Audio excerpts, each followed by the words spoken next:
It started with one sheet of paper that sat in a drawer for the better part of 30 years, and the man who finally took it out of that drawer was not William. It was not Charles either. It was the man Camilla was married to before any of this existed, before the wedding, before the title, before the crown ever came near her. Andrew Parker Bowles asked for a private meeting with the king, put that paper on a table between them, and walked back out into the countryside after noon. 6 weeks later, Prince William signed his name to a single page of household administration, and by 9 the next morning the palace had gone cold the way a room goes cold, all at once, with nobody willing to say out loud what had changed. If you're new here, hit subscribe before we go any further, because this story moves fast, and the ending sits nowhere near where you'd expect it to. Quick thing before we get into it. I'm Harold. I spend my time digging through everything that moves around this family, the filings, the household records, the stories that got buried before anyone finished asking the second question. I've spent the last 2 weeks inside this one. By the end, you'll know exactly what William put his name to, who handed him the reason, and why Camilla's future stopped belonging to her on an ordinary Tuesday morning that started with nothing more dramatic than internal post. The first sign came as a memo. One page, circulated through the internal correspondence system, the kind of document that normally gets a glance, a file folder, and no further thought from anyone. The staff who read this one did not file it. They read it twice. Some of them read it a third time. And then they looked at each other with the expression people wear when they understand that something permanent has happened, and nobody is going to explain it to them. The memo covered Queen Camilla's household finances, her travel budget, her staffing allocations, her personal disbursement accounts, the whole administrative machine that lets a Queen's office function as an office rather than as a woman with a diary and good intentions. All of it went under immediate suspension pending what the page called a review of expenditure. No timeline, no context, no explanation to anyone who read it. And the name on the authorization line at the bottom did not belong to Camilla. It did not belong to Charles either. It read, "The Office of the Prince of Wales." William had signed it himself. Sit with that phrase for a second, because the language is doing more work than it looks like it's doing. A review of expenditure is not an investigation. It carries no legal weight, and it contains no accusation. In royal terms, a review means somebody wants to look at the books, and that's the whole of it. But inside a household where nobody except the sovereign himself had ever reached into the financial arrangements of a Queen Consort, that boring little word landed with the weight of a door closing.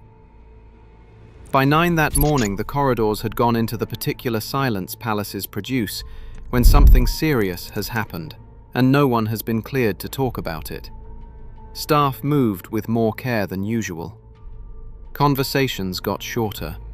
The surface rhythm of the morning carried on, the trolleys, the schedules, the polite good mornings, and underneath it something else was moving at a different speed. One absence made that silence louder than anything else could have. Camilla wasn't there. She'd had a routine engagement on the diary for that morning, a short visit to a charitable organization she had backed for years, the kind of low-profile appearance that generates 2 photographs and a paragraph. Somebody cancelled it. Not moved it, not pushed it a week with apologies. Cancelled it, with no statement and no explanation to the organization expecting her. Her office door, which on any other morning would have stood open by 8, stayed shut. Her personal secretary arrived, checked the corridor, and left again without going in. A member of her household staff came up to collect her morning correspondence and found the tray sitting outside, untouched. She always took those herself. Always. In 20 years of service, that staff member had never once seen her leave her own letters in a corridor. And William had been seen leaving a private meeting with 2 of his legal advisors at 7 that morning. By 8:15, the memo was moving through the system. By 9, the palace understood, without anyone saying it, that something had happened which nobody was going to be able to undo. The part nobody in that building had worked out yet was where any of it had begun, and who had handed William the reason to end it. I want to say something about William here, because you cannot make sense of what he did next without it. This has never been about Camilla as a person. It has always been about Diana. He was 15 years old when he walked behind his mother's coffin with the whole world watching him do it. And a boy does not come back from that as the same person.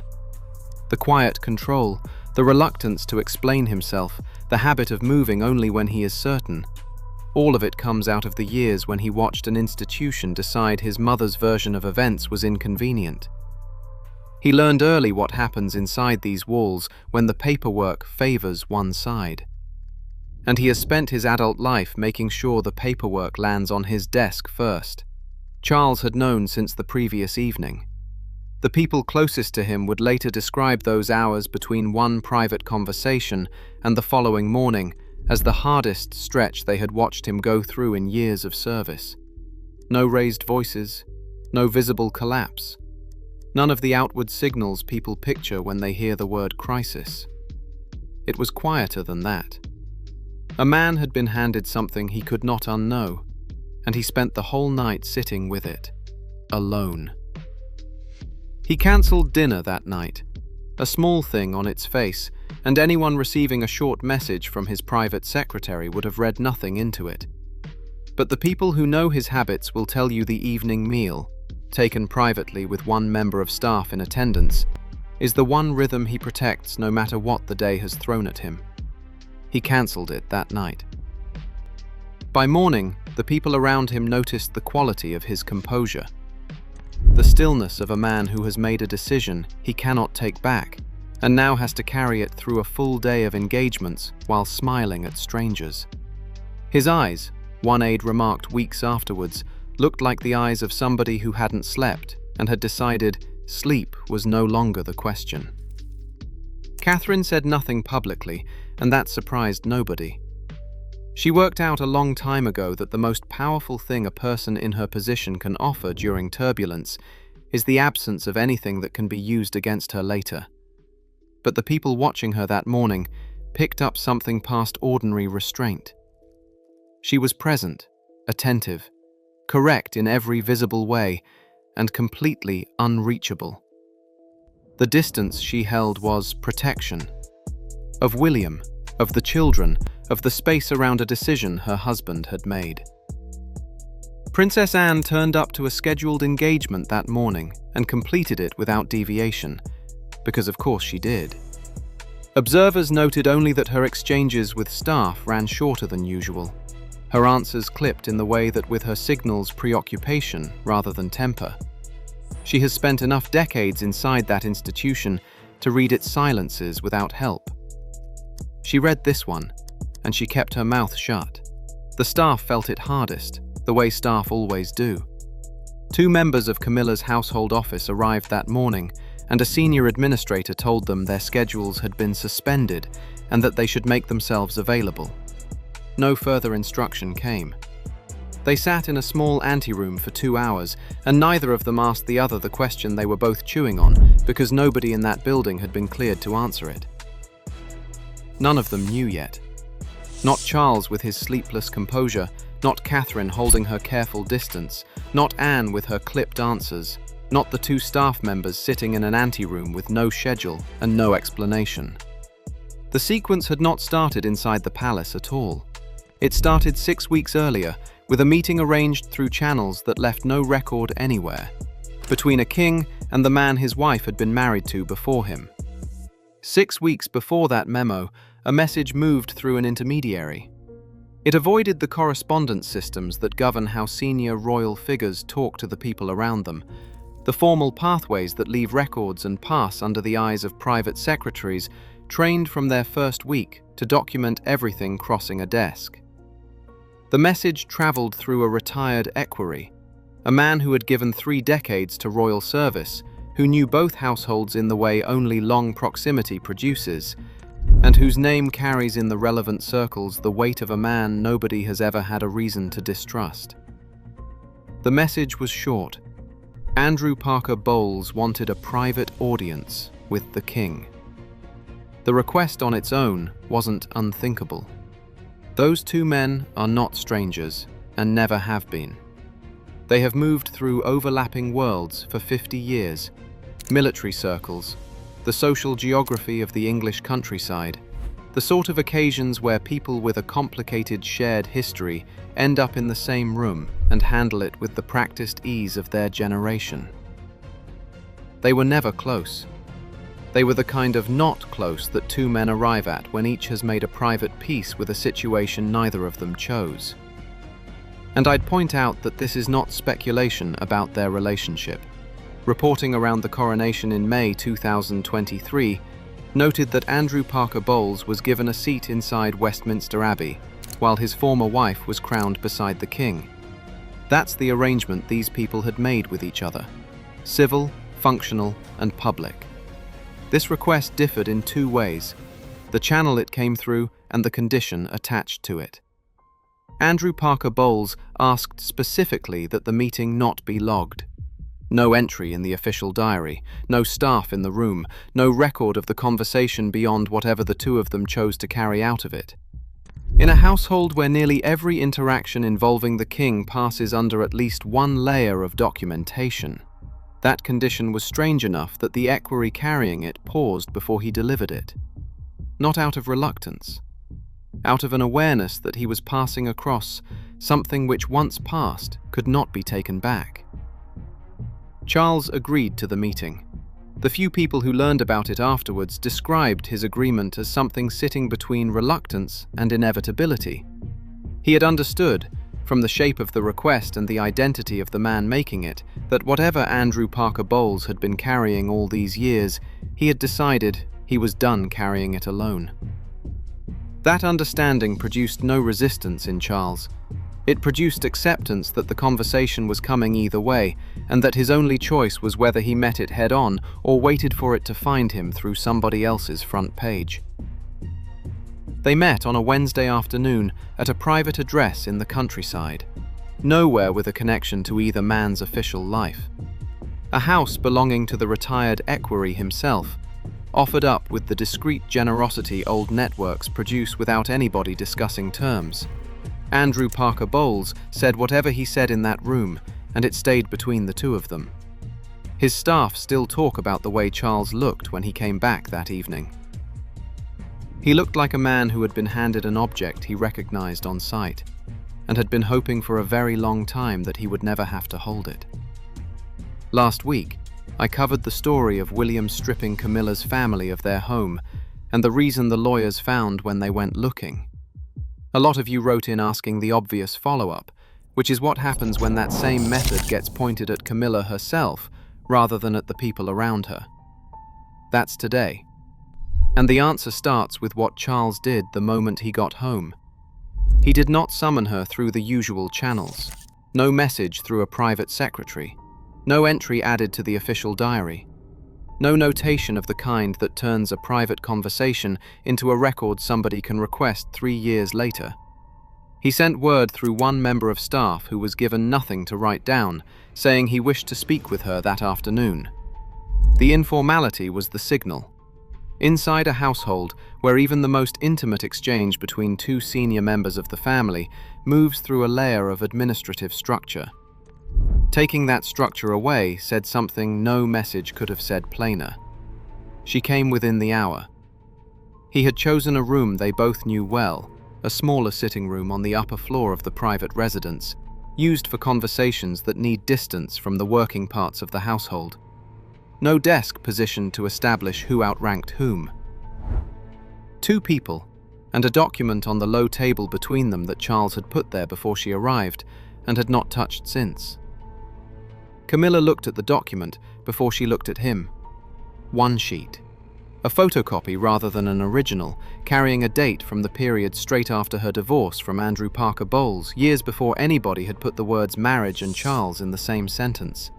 And the dates matter for what comes next. Camilla and Andrew Parker Bowles announced the end of their marriage in January 1995 in a statement calling it a private matter, and the Washington Post ran a piece on it that same month. The divorce went through in early 1996. She married Charles in April 2005. That paper came out of the gap in between, the decade when nobody was watching her, when she had no title, no protection, and no official standing of any kind. The contents, which Charles later described to his most senior advisor in the broadest terms he could manage, related to a private financial arrangement she entered into during that period. An agreement put in writing. And the writing suggested she had used knowledge picked up through her proximity to royal circles, knowledge she had no standing to hold at that time, as leverage inside a negotiation that looked entirely private on its surface. On its own, it carried no legal consequence. Nobody was going to a courtroom over a photocopy from the mid-90s. But in the hands of anyone with the context to understand it, that page told a story about judgment, about the distance between what a person does privately and what the public is asked to trust, about what she had been willing to do in the years when nobody was watching her.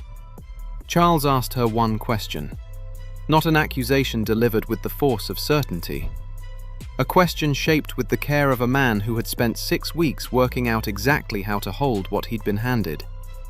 He asked her to help him understand what the arrangement had been. The silence that followed ran long enough that its length turned into its own answer. And then Camilla spoke. She did not deny that the document existed. She did not challenge whether it was real. She went straight to reframing it. The arrangement had been mischaracterized, she said. The context had been lost somewhere along the way. The thing on that page that looked like leverage was, in her telling, a private negotiation between two people untangling a complicated shared life, and the knowledge she used was no more privileged than anything two people pick up by moving through the same rooms for 20 years. Charles listened. He did not interrupt her once. And when she finished, he did not respond to a single word of what she had said. He asked her about Andrew Parker Bowles instead. Specifically, he asked whether she understood why Andrew had chosen to bring this forward now, after so many years of choosing not to. That question settled into the room and sat there. And Camilla, a woman who has spent decades learning to work the exact ground between what gets said and what gets meant inside this family, gave the one answer that told Charles everything the document itself had left open. She did not say that what Andrew Parker Bowles had shown him was untrue. She asked why he would do this to her. Nobody has confirmed what Charles decided during the rest of that night. Watch what he does inside the next 48 hours, because the paperwork he set moving says more than any statement out of that palace ever could. The meeting ended without resolution, and the absence of a resolution was itself the resolution. Inside a household where private conversations between senior family members are rarely allowed to stop without some agreed framework, some understanding of next steps, the missing framework was a decision on its own. Charles did not tell her what he intended to do. He offered her no reassurance. And when she left the room, he did not pick the document up off the table, which meant that as she walked out, that page stayed exactly where he had put it. Waiting. Within 48 hours, the palace's internal financial review office received new instructions. Those instructions did not come through Camilla's household. They skipped the normal chain of communication that would have given her office any formal notification at all. They arrived through the king's private secretary, addressed to the keeper of the privy purse, and I should tell you who that is, because most people have never heard the title. The keeper of the privy purse runs the money. He holds overall responsibility for the sovereign's financial affairs. He signs off the household accounts, and every June his office publishes the Sovereign Grant Annual Report, which tells the country how much public funding this family used and on what. For 2025 to 2026, that grant sits at £132.1 million. The man receiving this memorandum was no clerk. He was the most senior financial official in the building. The memorandum requested, in the careful language institutions use when they want something to look routine, a comprehensive review of all expenditure associated with the Queen Consort's office over the preceding 3 years. The keeper of the privy purse had held his role long enough to know that a request of that nature, arriving through that channel with no prior discussion and no explanation, was not routine administration. Nobody had given him an agenda for the meeting that followed. He turned up, read the memorandum, and asked two questions. The first covered the scope of the review. The second covered who else had been told. The answer to the second one told him everything the memorandum had left out. William had been included. Nobody notified him afterwards, and nobody briefed him as a courtesy to the heir. He sat in the conversation that produced the memorandum. His office copied on the instructions, his name sitting in the authorization chain as a participant in directing the process rather than an observer of it. In 20 years of royal financial administration, that man could recall no precedent for the Prince of Wales occupying that position in a matter touching the Queen Consort's household. And if you want to understand why William had the standing to sit in that chair, look at 2022. Elizabeth died on the 8th of September that year. William became Duke of Cornwall the same day, and the Duchy of Cornwall, the estate that has funded the heir for close to 700 years, passed straight to him. That transfer is real and documented, and it is the reason the Prince of Wales is not a man waiting politely in a corridor for his turn. He runs one of the largest private estates in the country, with his own legal team, his own financial office, and his own view about what this family can afford to be caught doing. The legal side got handled with the same care. Senior counsel was brought in to advise rather than to investigate, and the difference between those two words is enormous. An investigation implies a conclusion waiting at the end of it. Advice implies a wish to understand the edges of what the institution can do inside its own structures. The advice came back precise. Everything described to counsel fell inside the sovereign's absolute discretion over the management of royal household finances. No external body needed involving. No public process was required. The institution could handle the whole thing within itself. Within. That was the word the lawyers used, and that was the word that mattered. Within is where this family has buried every difficult thing it has ever had to bury, and William knows it better than anyone alive. He grew up inside within. He watched his mother try to speak from inside it and get nowhere. Watched the household close ranks around a version of events that suited the building, and he came out of that childhood with one conviction that has never moved. If the machinery is going to protect somebody, he decides who. The machinery had already started turning, and William had still not shown Camilla the full extent of what he had put together.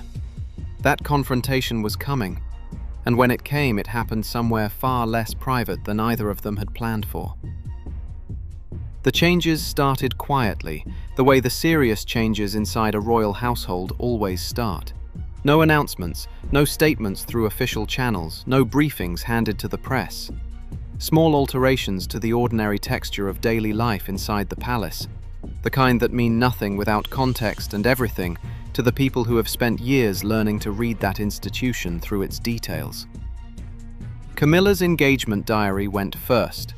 3 appearances scheduled across the following fortnight, a hospital visit, a reception tied to one of her longest-standing patronages, and a ceremony where she had been expected to represent the crown, came off the calendar with no replacement dates. Her office sent the organization's short notes citing scheduling conflicts, and none of them received an alternative date.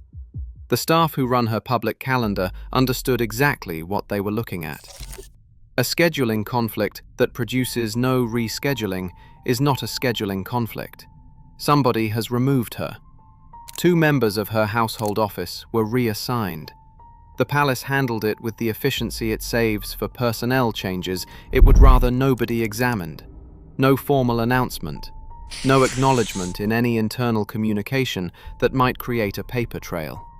Their desks were cleared over one weekend, and their building access changed the following Monday morning. Colleagues asked and got one answer, that both individuals had moved to support roles in other departments, a description vague enough to confirm nothing and deny nothing. The official website changed its language around her patronages inside the same week, and the edits were subtle enough that most readers would scroll past them. The phrases positioning her as a current working presence inside each organization got softened into language about her historical association. Present tense swapped for past. Ongoing swapped for long-standing. That's the sort of edit a communications team makes when somebody tells them to create distance and does not tell them why. Then came the letter from the keeper of the privy purse. He addressed it to the relevant financial institutions in the formal Register of Royal Administrative Correspondence, a register built to communicate authority while volunteering nothing at all. It placed an administrative hold on the accounts tied to Camilla's household operations. Not a freeze in any legal sense. A hold. The distinction existed on paper and nowhere else, because the effect was identical. The accounts through which her office paid for staffing, travel, and the daily requirements of a working royal household could no longer be touched without additional authorization. And only one office could give it: William's office. Think about what that means on a practical level, because it's easy to hear the word hold and picture something abstract. A Queen Consort's office does not run on goodwill. It runs on a functioning account that pays the person who answers her letters, the driver who takes her to a hospital opening, the team that builds her schedule 6 months ahead. Cut the authorization, and none of that stops overnight. It starts requiring permission. Every request goes to a desk belonging to her stepson. She woke up that Thursday, as the Queen, and she could not sign off her own travel without a young man in another building agreeing that she should have it. A member of her personal staff arrived that Thursday morning and found the correspondence tray outside her private rooms untouched for the second day running. The letters sat where somebody had left them the evening before. She had always collected them herself, whatever else the morning held. One meeting still had to happen. And unlike everything that came before it, nobody arranged this one through intermediaries, or managed it through the buffer of institutional protocol. William asked to see her directly. She did not refuse. She was already in the room when he arrived. Whether she planned that or whether it came out of arriving early, none of the people standing in the corridor outside could say for certain. They could all agree on one detail. William came in, and she did not stand. She stayed in the chair she had picked. Not the one nearest the door, the one beside the window, with the afternoon light behind her and the full length of the room between herself and wherever he was going to sit. A small arrangement, the kind that says nothing out loud and everything to anybody paying attention. William sat. He put nothing on the table between them. No documents, no files, none of the visible product of the weeks of work behind this moment. Leaving it outside was a statement of its own. Whatever he had come to say did not need paper holding it up. He spoke first. He told her he had not asked for this meeting to go back over the evidence, or to deliver any further consequence, or to continue an argument neither of them had formally started. He had asked to see her because there was something he needed her to understand that no memorandum and no financial review could carry. And then he told her about the silence he remembered from his childhood. Not the silence of the arguments. He had been too young for most of that to register as conflict. The one he remembered was the other silence. The particular quiet of a woman who had learned over years that the institution around her would not carry her voice no matter what she put into it. She had worked out that the protection she was promised came with conditions nobody ever wrote down. And she carried that on her own, because there was nowhere inside that world to put it down without paying for it. He was not equating the two situations. He said that part clearly. And Camilla, who had been watching him with an expression that gave away almost nothing, gave away something at that. A slight shift in the set of her shoulders. The particular adjustment of a person who has prepared for one conversation and has understood, a beat too late, that she is sitting in a different one. He said only that he had watched what silence protected inside that institution and what it cost the people it was meant to protect, and that at some point he could not name, he decided he was not willing to extend that silence any further on the grounds that extending it was easier. Camilla did not answer straight away. She spoke a moment later, and she said something none of the people outside that room will ever hear repeated, because William has not repeated it, and neither has she. Whatever passed between them after that stayed in there completely. The thing that came out of that room differed from the thing that went into it. Neither of them called it a resolution, and neither of them mistook it for warmth. A mutual acknowledgement of what had always been true between the two of them, finally said out loud into a space that could hold it without requiring anybody to do anything further about it. The door opened 20 minutes after it had closed. William left first. Camilla stayed sitting by the window a while longer. Outside, the palace carried on with its afternoon in the ordinary way. And somewhere past those walls, the story had already started moving toward people who had not heard a word of it yet. The first report landed at 11:43 on a Thursday morning. Not in a tabloid, and not through the kind of anonymous tip that produces a breathless paragraph halfway down a gossip column. It ran in the financial pages of a broadsheet, a precisely worded item filed by a correspondent who covers institutional finance and who had spent enough years working next to royal administration to know what she was looking at when somebody put a document in front of her. 3 paragraphs. It named nobody.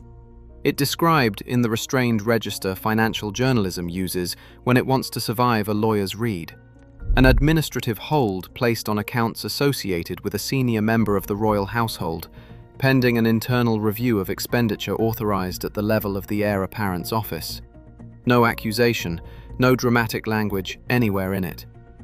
By 1 o'clock, every major outlet in the United Kingdom had it. The speed did not come from the item. It came from what every editor in the country understood the item to mean once they had read it twice. A financial hold, a senior household, authorization from the heir apparent. The gaps between those phrases were not gaps. They were the story, and it needed no further source material to become the only thing British media wanted to talk about that week. By early afternoon, the phones were going across newsrooms, and editors were pulling correspondence off other assignments. Nothing about it was rumoured or sourced to the usual anonymous proximity. It sat there documented, in financial language that does not speculate and does not need to.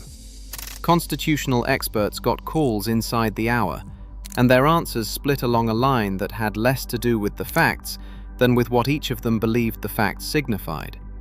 One camp, the people who see the monarchy as an institution that needs working internal accountability, framed it as a sign of structural health, a system correcting itself from the inside without anybody outside having to intervene. The other camp was a good deal less comforted. Scholars of constitutional history pointed out that a financial suspension of this kind, authorized at the level of the heir apparent rather than the sovereign, has no obvious parallel in the modern history of the household. Whatever it said about the institution's health, it said something louder about where the authority inside that building now sits. The name Andrew Parker Bowles appeared online before it appeared in any formal report. Somebody joined the thread. A reference in a follow-up item to a private meeting requested through unofficial channels several weeks earlier, and the connection moved across social media with the velocity information gets when it feels like a discovery. Inside 4 hours, his name was the most searched term attached to the story.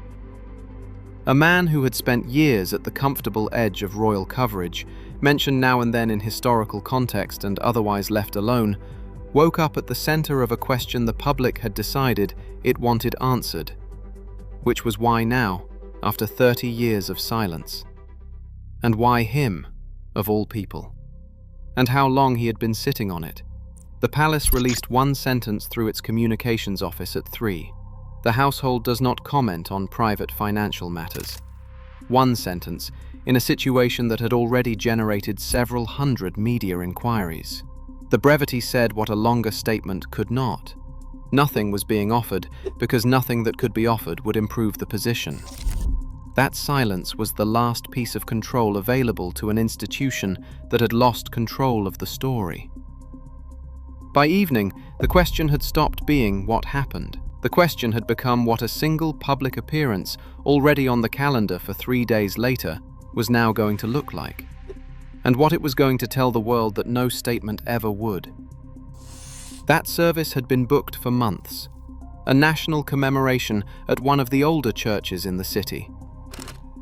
The kind of occasion sitting at the intersection of the religious and the civic, where the presence of the royal family is not merely customary, but constitutionally weighted.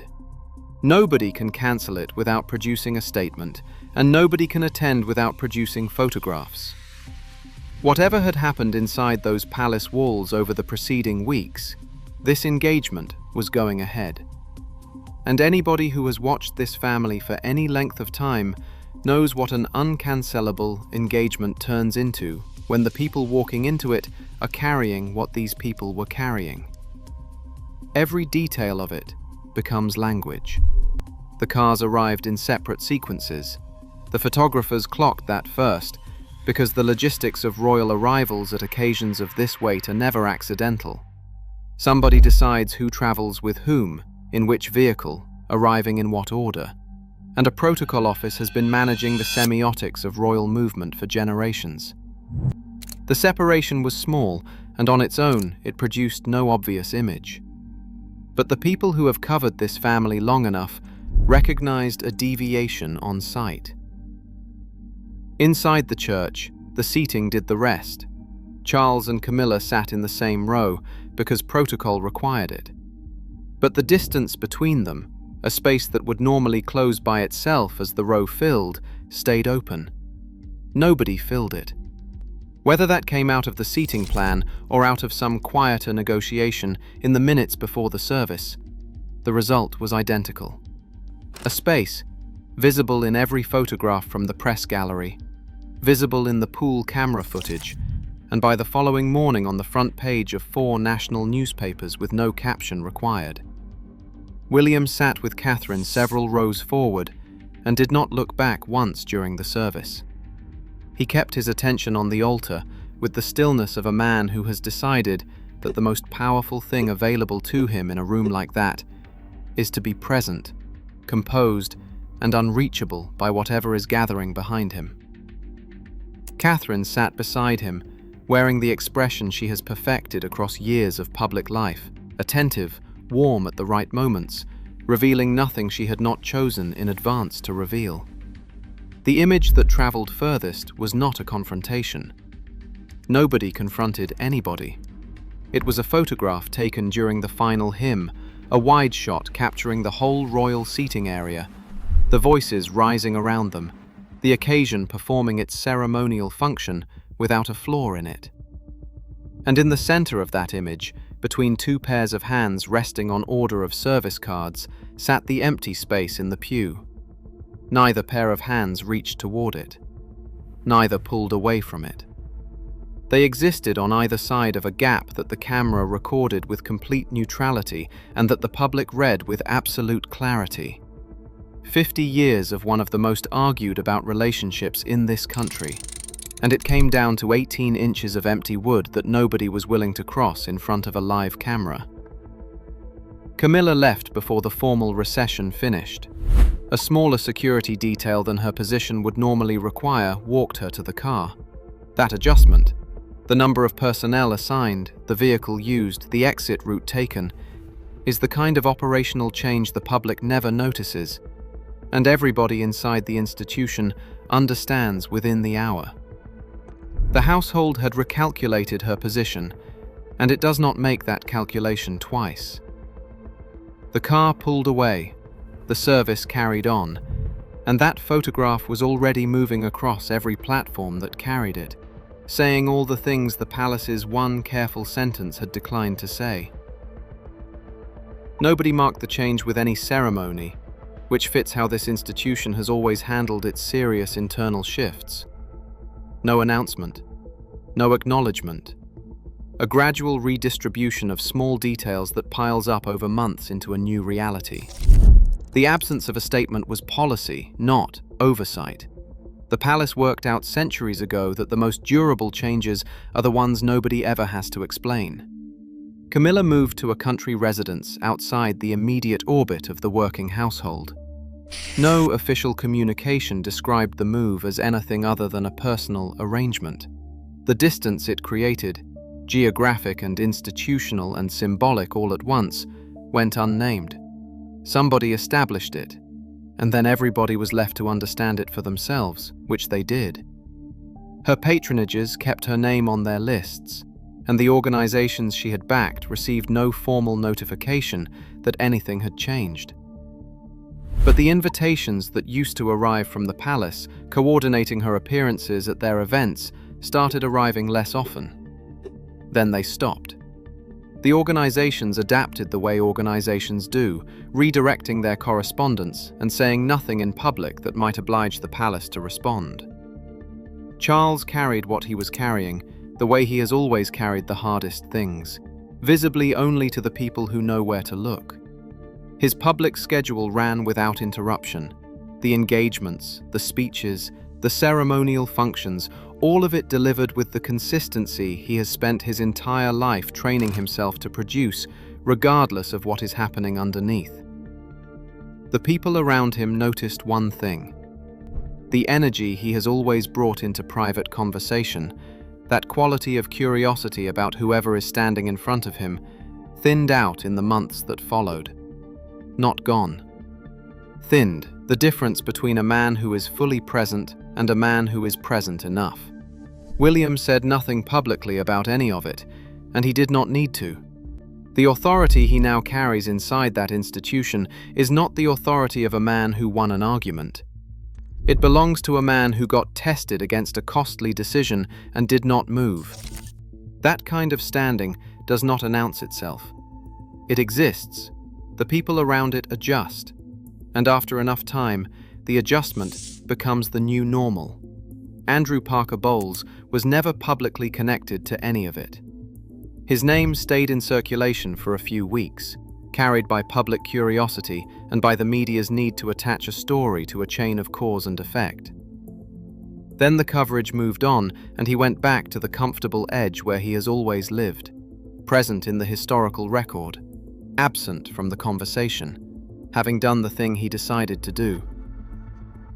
I keep coming back to the shape of it. A woman spent 50 years working her way from the outside of that family to the inside, through a divorce, through 2 decades of the worst press in Britain, through a wedding the institution had to be talked into. She got the title. She got the seat. She got the crown put on her head in Westminster Abbey in May 2023, with the whole world watching. And Diana's son sat in that abbey and watched it happen and said nothing. He was not waiting to make a scene. He was waiting for paper. She seems never to have accounted for one thing. The institution she spent 5 decades getting inside is the same institution that taught William, at 15 years old and walking behind a coffin, exactly how it handles a woman it has decided is inconvenient. Camilla learned to work that machine from the outside. William inherited it. He owns the duchy. He sits in the authorization chain, and he has the one thing she never had in 50 years of trying, which is the power to decide who the machinery protects.